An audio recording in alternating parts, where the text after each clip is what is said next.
રીતિ ભસ્મ સકલ ગોસાઈ રીતિ ભસ્મ સકલ ગોસાઈ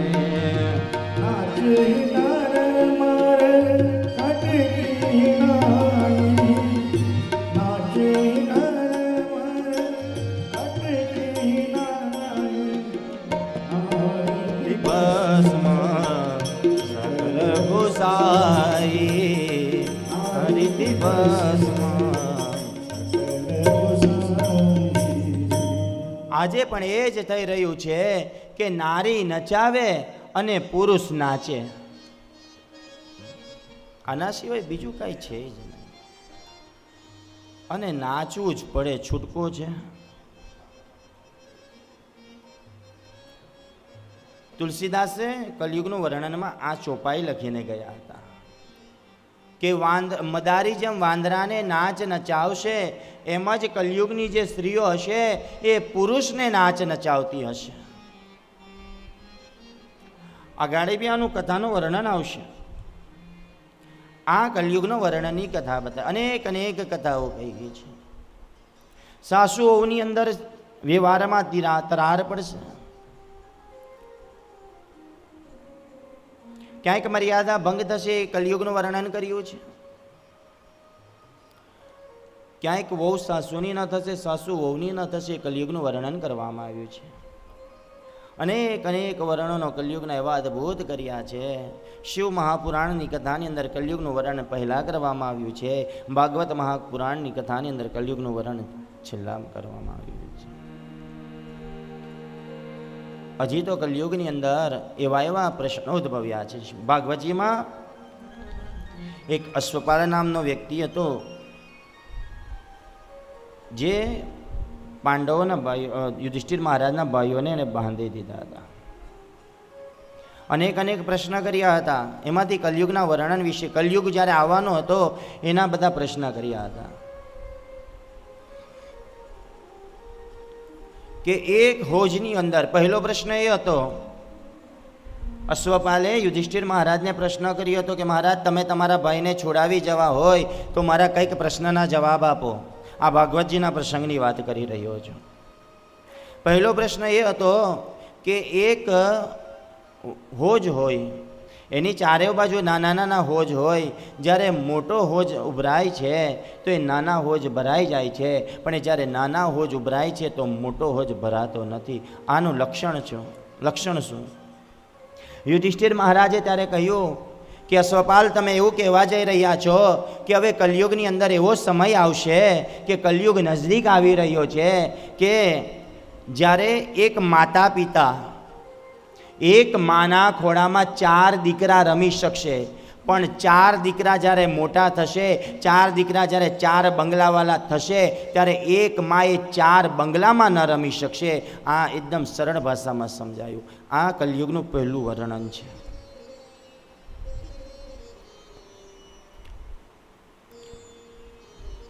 માતા પિતાનો ત્યાગ કરો ને સાહેબ, બહુ જોઈ વિચારીને કરજો.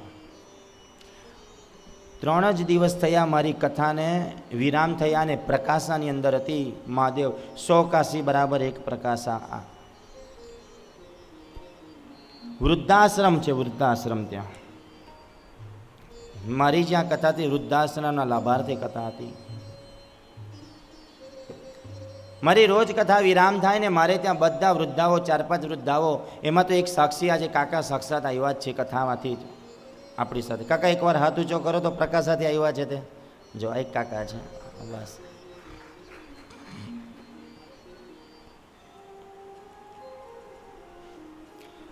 વારા ફરતી વૃદ્ધાઓ મારા ઉતારા પર આવે, સંત નિવાસમાં આવે, આંખના આંસુ લાવી દેતા જે શબ્દ કહે છે કે બાપુ, ગુરુદેવ, મારો છોકરો અમને મૂકીને જતો રહ્યો છે, લેવા નથી આવ્યો. કોઈ કહે કે મારો છોકરો આ કંપનીમાં નામ આપવું યોગ્ય નથી, પણ આ તો ધર્મની ગાદી પરથી સમજાવવું માધ્યમ આપું છું તમને. ખાલી કોઈ કે બાપુ મારો દીકરો ક્યારનો મૂકી ગયો છે, નથી લેવા આવતો, નથી જોવા આવતો, આંખ તરસી રહી છે મારા દીકરાને જોવા માટે. કોઈનો દીકરો બોમ્બે જતો રહ્યો, કોઈનો દીકરો પુના જતો રહ્યો, કોઈનો દીકરો બેંગ્લોર જતો રહ્યો છે. એવા એવા વૃદ્ધો મારી પાસે આવે. વૃદ્ધાઓની આંખની અંદર જે અમીના છાંટા જ્યારે જોઈએ ને ત્યારે એમ થતું હોય કે આ સમય લાવવા માટે દીકરાઓને જન્મ આપ્યો છે. આ સમય માટે દીકરાઓને આપણે મોટા કરીએ છીએ. આ સમયના માટે આપણે દીકરાને 9-9 મહિના પેટમાં રાખીએ છીએ. જે દીકરાઓને મોટા કરવા માટે માએ પોતાના જીવનનો સમર્પણ આપ્યું હોય, સૌથી મોટું સમર્પણ પહેલું માનવું એ હોય, કદાચ કોઈ પણ સુંદર સ્ત્રી હોય ને, અદ્ભુત સુંદર સ્ત્રી, એ તો પહેલાં એની કાયા ધાડી નાખે છે. બાળકને જન્મ આપતા સમયે પોતાની કાયાનું પણ ભાન ભૂલી જાય છે. 1 કિલોનું વજન આપણે કદાચ હાથની અંદર 1 કલાક ન ઉપાડી શકીએ. એ 2 થી 2.5 કિલો 3 કિલોનું વજન એ માં આપણાને ઉદરમાં લઈને ચાલી રહી હોય 9-9 માસ સુધી, તો વિચાર કરો કે એ માં કેમક સહન કરતી હોય કે જ્યારે એ દીકરો એને વૃદ્ધાશ્રમની અંદર મૂકીને આવતો હોય. સાહેબ,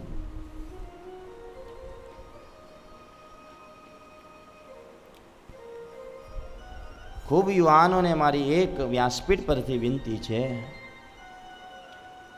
મહાદેવના મંદિરમાં ન જશો તો ચાલશે, એક દીવાબત્તી ન કરશો તો ચાલશે,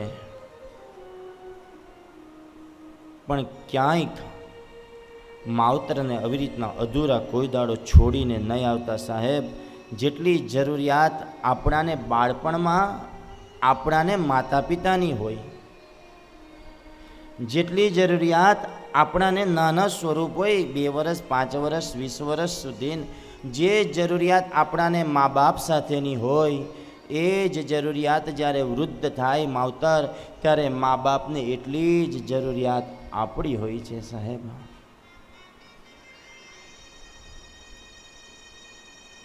ભૂલો ભલે મદો બાપને ભૂલશો નહીં,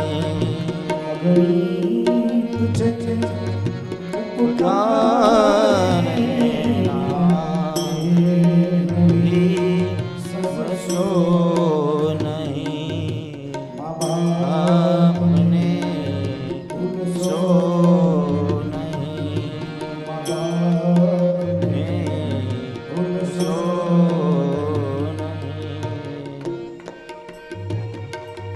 રાધે રાધે રાધે રાધે.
ભાગ નહીં પણ રાખજે માનવો ભૂલશો નહીં.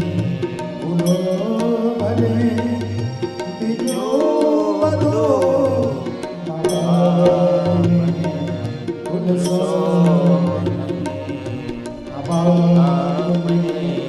ભૂલશો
આમ કલિયુગનું વર્ણન કરવામાં આવ્યું છે.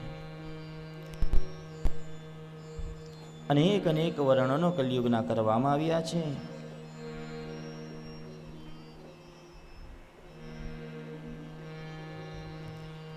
અહીં ભગવાને મહાદેવના 5 પ્રકારના લિંગોનું વર્ણન કર્યું છે, 5 પ્રકારના રૂપોનું વર્ણન કર્યું છે.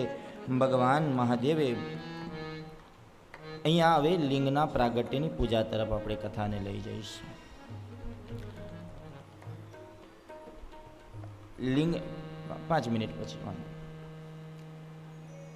આ સંસારની અંદર પહેલા લિંગનો જે પ્રાદુર્ભાવ પ્રગટ થયો હતો એની કથા તરફ આપણે જઈએ. એક સમયની વાત છે જ્યારે આ બ્રહ્માંડની અંદર કાંઈ જ એટલે કાંઈ જ ન હતું. કાંઈ જ એટલે કાંઈ જ ન હતું. ત્યારે ભગવાન શ્રી હરિનારાયણ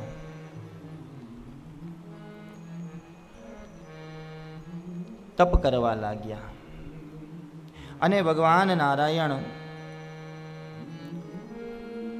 એવું તપ કરવા લાગ્યા અને ભગવાન તપ કરતા કરતા થાકી ગયા.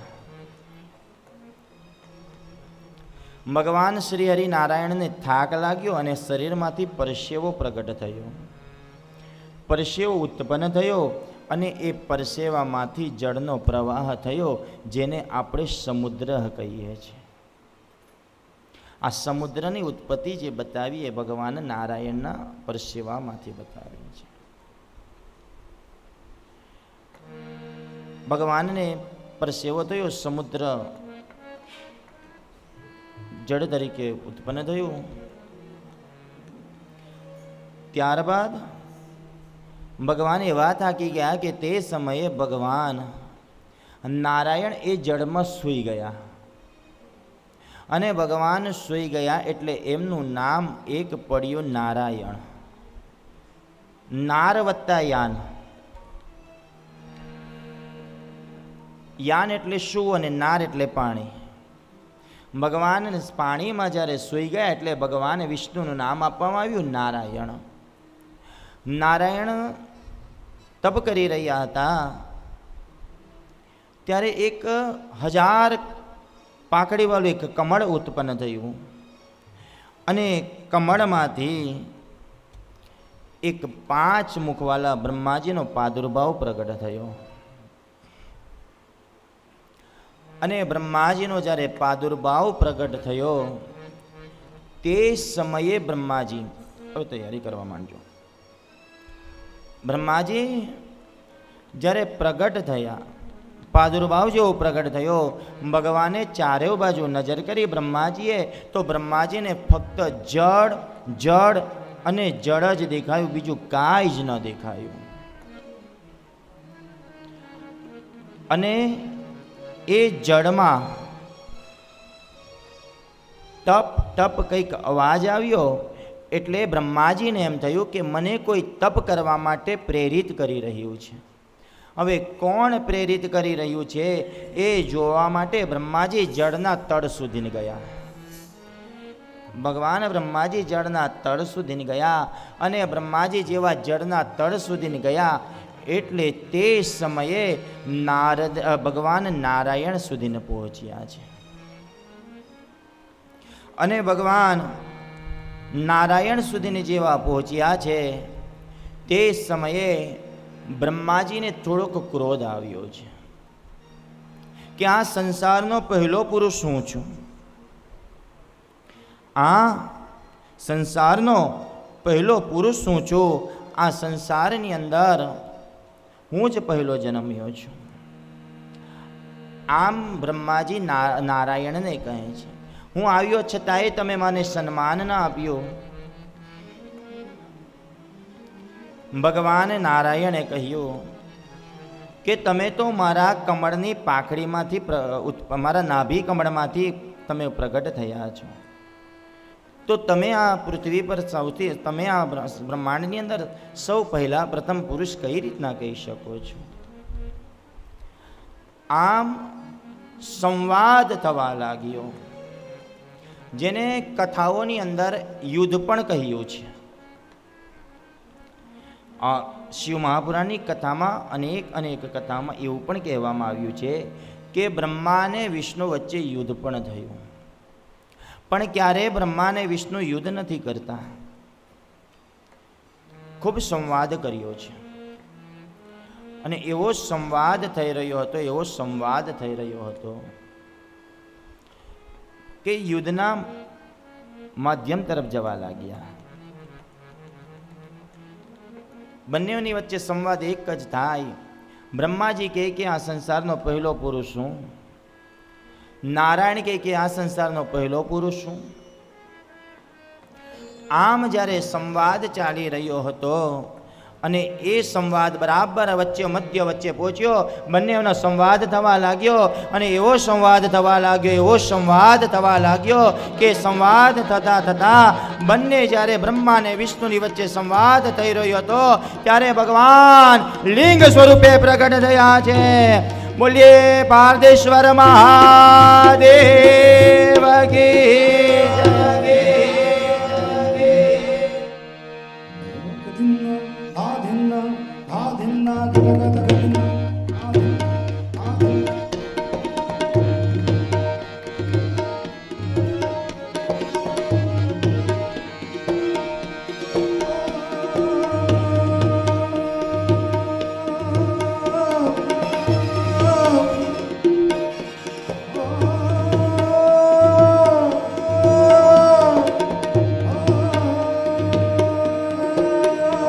જય મહાદેવ શંભો. બધા બેસી જાઓ પોતાની જગ્યા પર, બેઠા દર્શન કરો. ચંદ્રભા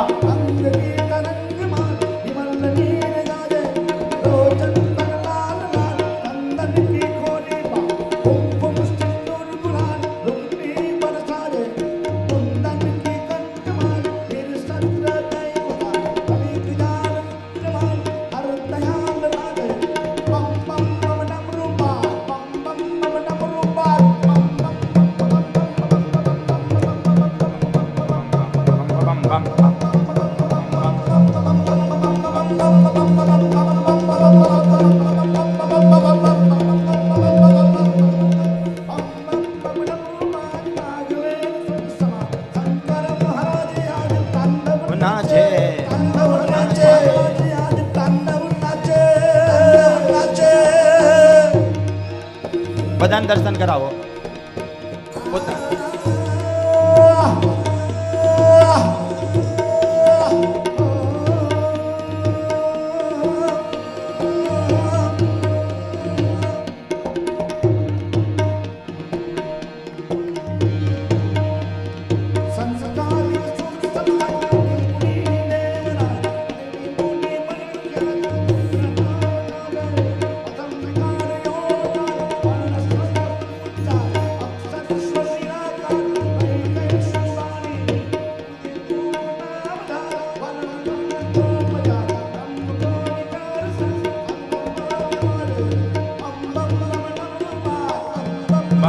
ભગવાન. બમ બમ બમ બમ.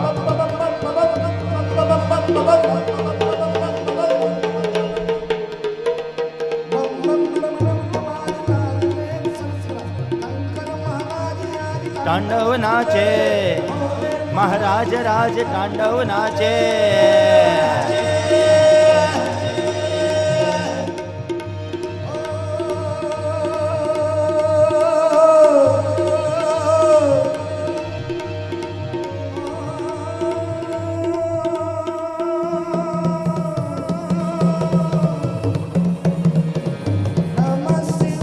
Om Namah Shivaya, Namah Shivaya, Namah Shivaya. Nirvani Upam.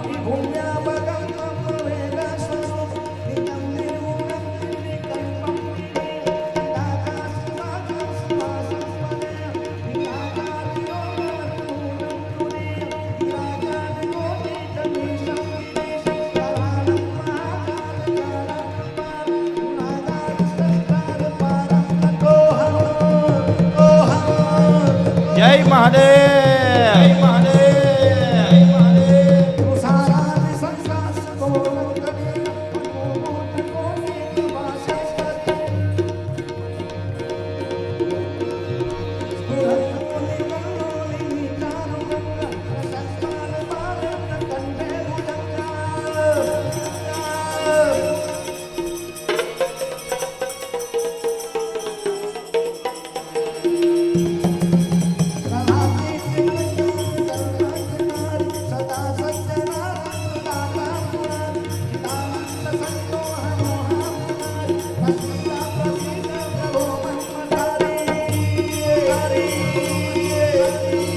જય મહાદેવ.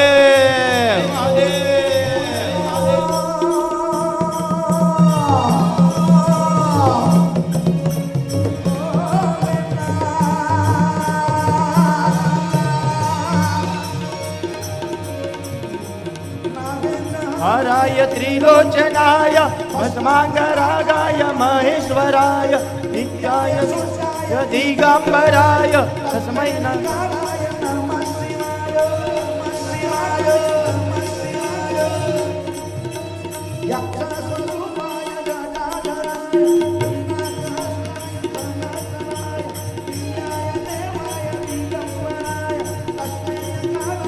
નમઃ શિવાય.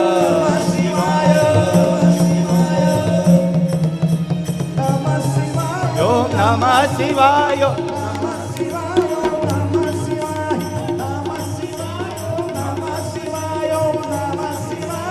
નમઃ શિવાય.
પારદેશ્વર મહાદેવ કી જય.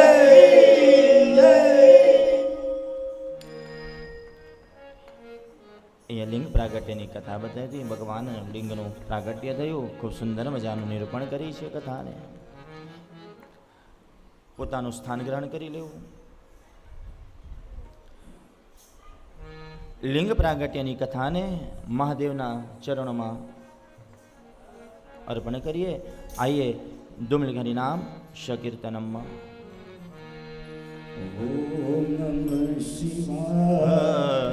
हरि ओम नमः शिवाय. શિવાય.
આવતીકાલે કથામાં સમય પર બધાએ આવી જવું.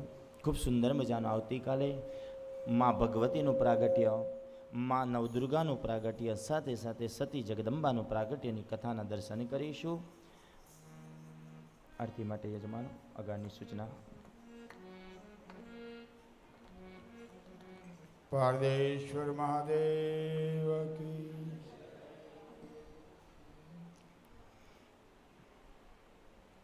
આજે ત્રીજા દિવસે કથાની અંદર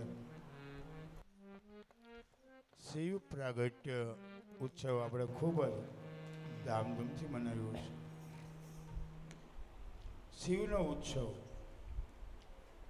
શિવ સહારક છે. જ્યારે યુગનું પરિવર્તન થાય, સતયુગ, ત્રેતા, દ્વાપર, આ 4 યુગનું પરિવર્તન થાય ત્યારે એવું કહે છે કે શિવ ત્રાંડવ કર્યું. કવિએ શબ્દો આપ્યા છે કે લિપટ તેજ શશી પાલ જટા જૂટ ચંદ્ર ભાલ વહે શીશ ગંગધા રુદ્ર રૂપ રાધે. લિપટ તેજ શશી પાલ જટા જૂટ ચંદ્ર ભાલ વહે શીશ ગંગધા રુદ્ર રૂપ રાધે. प्रकुट त्रिय नेत्रपाल शर्प करके भुज विशाल भस्म लगी अंगदाल रूपनाथे. भगवान शिव तांडव करे અને નાચે છે ત્યારે કેવી રીતે નાચે? ધ્રાધીનાંગ ધ્રાધીનાંગ ધ્રાધીનાંગ ધ્રાધીનાંગ ધ્રાધીનાંગ ધ્રાધીનાંગ ધ્રાધીનાંગ ધ્રાધીનાંગ ધ્રિજગિટ ધ્રિજગિટ દિલાંગ વાગે મધુર સિતાર તરકટ તરકટ નાચે.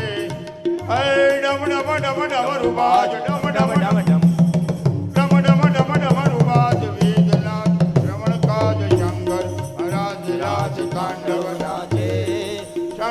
મહારાજ આજ તાંડવના આજે તાંડવ જે આપણે ગાયું તમને બધાને આનંદ આવ્યો શબ્દની ખબર નથી પણ સંગીતની સાથે આપણે ડોલીએ છીએ પણ આ જે જ્યારે જગતનું સર્જન થવાનો વિનાશ થવાનો ભગવાન એમના શરણે લેવાના ત્યારે જીવ માત્ર પર દયા કરીને ત્રાંડવ કરે એટલે ત્રાંડવ એટલે સહારક છે ભગવાન શિવ જેનો આજે જન્મ દિવસ છે એવું કહે છે કે લિપટ તેજ શશી પાલ જટા જૂટ ચંદ્રભાલ વહે શીશ ગંગધાર રુદ્ર રૂપ રાધે ભગવાન કૃષ્ણ જોવે છે અને રાધાને કહે છે કે જોઈ જગતનો બાપ આ તાંડવ નાચે છે શા માટે બોલે જગતપતિ ઉત્પત્તિનું કારણ બનશે કેવી રીતે દ્રાધિનાંગ ધ્રિજગટ દિલા વાગે મધુરી સિદાર ટરગટ ટરગટ નાચે ડમ ડમ ડમ ડમ રૂબાજ ડમ ડમ ડમ ડમ રૂબાજ વેદનાજ શ્રવણ કાજ હે શંકર મહારાજ આજ તાંડવ નાચે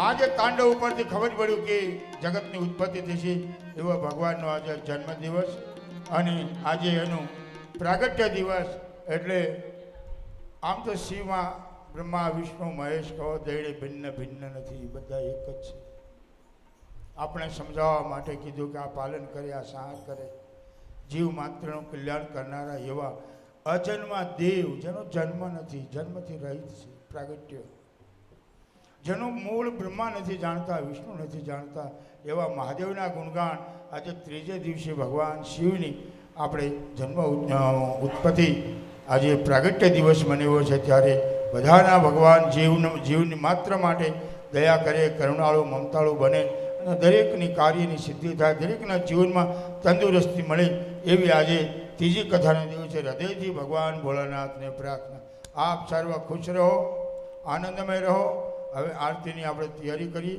ત્યારબાદ બધાએ ભોજન પ્રસાદ લઈને જવાનું છે પારદેશ્વર મહાદેવ કી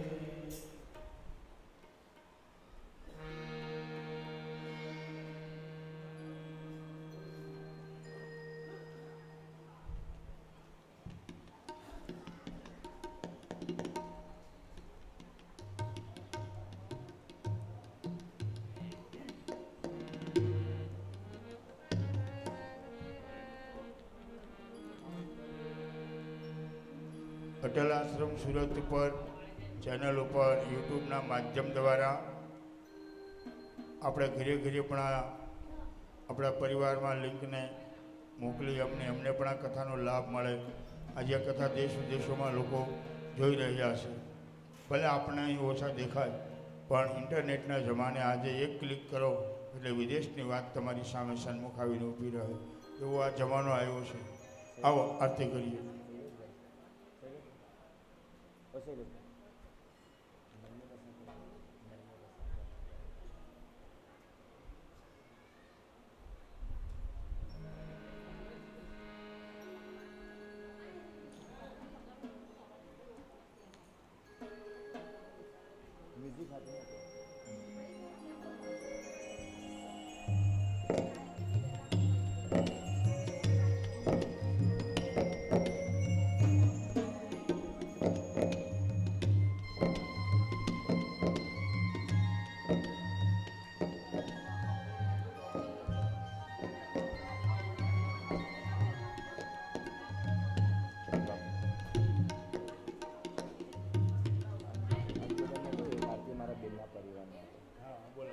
નીચે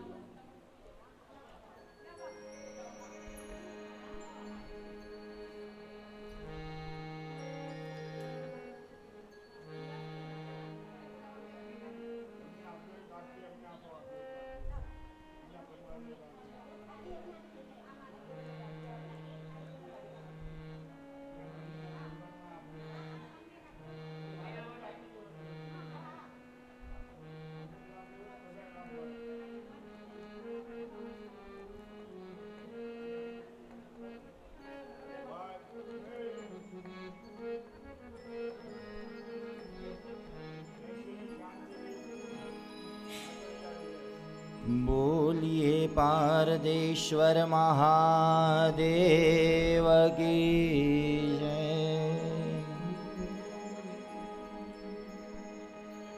मैं बसा कर तेरी मूर्ति उतारू मैं महादेव तेरी आरती बसा कर तेरी मूर्ति उतारू मैं महादेव तेरी आरती। आ आ ओ ओ ओ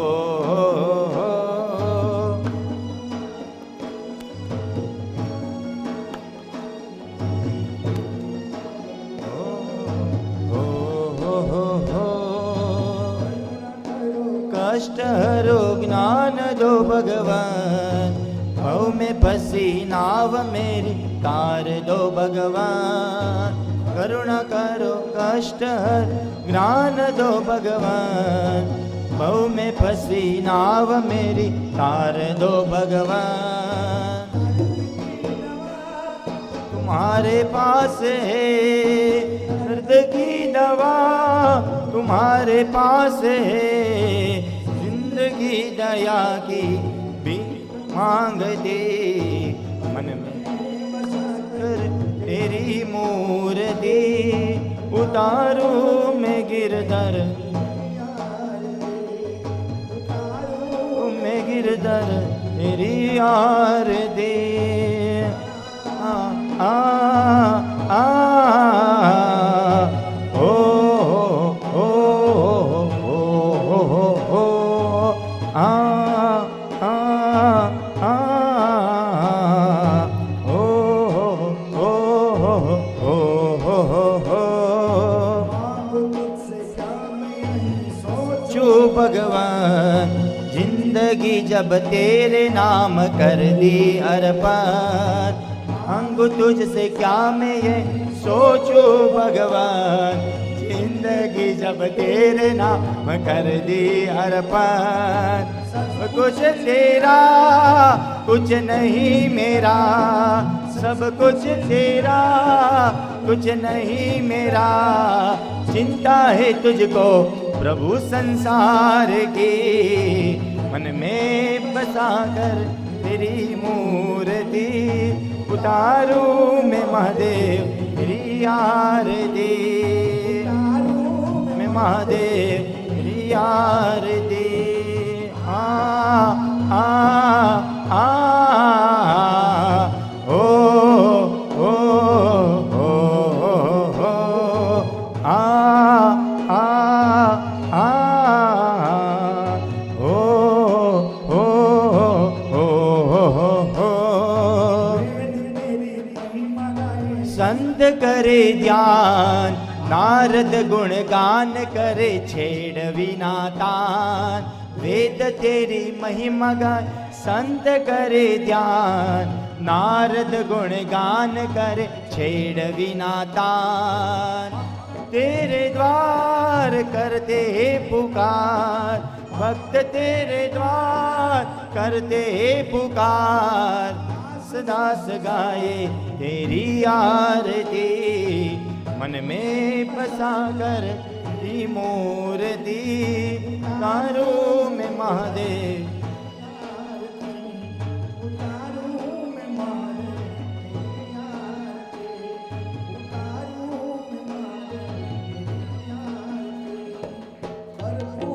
गौरम करुणावतारम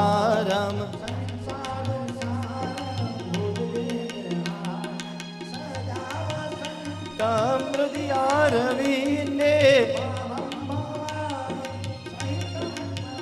में मंगलम भगवान शंभु मंगल।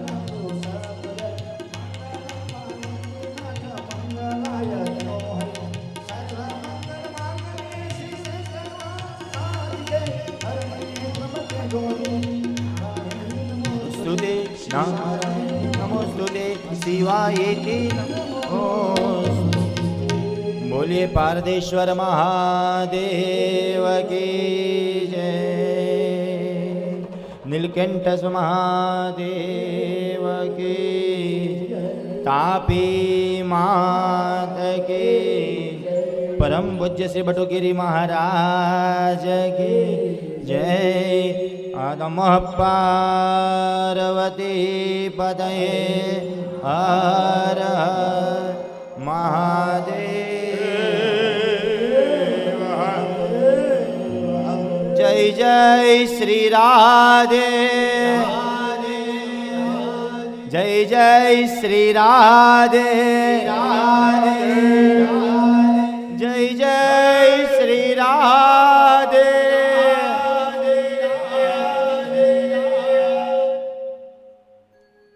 પ્રસાદ લઈને બધાએ જવાનું. કોઈ પણ પ્રસાદ લીધા વગર જવાનું નથી. પ્રસાદનું વિતરણ શરૂ છે. પારદેશ્વર મહાદેવ કી જય. આજે સૌને જય શ્રી કૃષ્ણ. કાલે સર્વે ભક્તોને વેલા વિનંતી, વ્યાસપીઠ પર આવજો. લાઈનમાં વ્યવસ્થિત રીતે આવજો. પ્રદક્ષિણા કરવા માટે વ્યવસ્થિત સિંગલ લાઈનમાં આવજો. આજે સૌને જય શ્રી કૃષ્ણ. કાલે વેલા આવજો. આજે સૌને જય શ્રી કૃષ્ણ. કાલે વેલા હરિરસ પીવા હરિરસ ગાવા કાલે વેલા આવજો. હરિરસ પીવા હરિરસ ગાવા કાલે વેલા આવજો. મન મંદિરના ખૂણે ખૂણેથી કચરો કાઢી આવજો. મન મંદિરના ખૂણે ખૂણેથી કચરો